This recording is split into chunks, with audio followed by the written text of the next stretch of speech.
No us ha passat mai que esteu fent un cafè tranquil·lament i de cop us comencen a molestar molt els coloms? Doncs a mi em passa exactament el mateix, però quan algú diu... Jo no estic en contra de la immigració, però com a mínim, si ja que venen, que sigui per treballar i que s'integrin.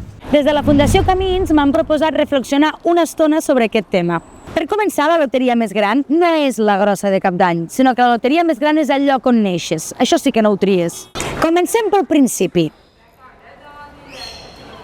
Està carregat de territoris empobrits i darrere d'aquest empobriment no hi ha una causalitat, vull dir, no hi ha un Mercurio retrògrado que pugui explicar això, sinó que darrere d'això hi ha un sistema econòmic que es basa en uns països del nord global que basen la seva riquesa en l'explotació dels recursos, del treball i de les persones d'un sud global.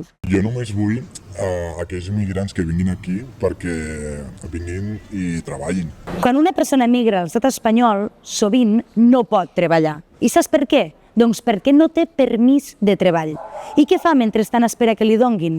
Doncs busca una feina per pagar el lloguer, el menjar, bàsicament per sobreviure. Però això només ho pot fer, només pot treballar en l'economia submergida. Per regularitzar-se ha de demostrar 2 anys vivint de forma continuada a l'estat espanyol i per demostrar-ho d'ensenyar el padró. Però clar, qui li llogarà un pis? Qui l'empadronarà a casa seva? A més, no pot tindre cap antecedent penal greu i ha de demostrar vincles al territori, arrelament, com per exemple una oferta de feina, que no sé què li farà perquè no té permís de treball, vincles familiars, cursos, formacions...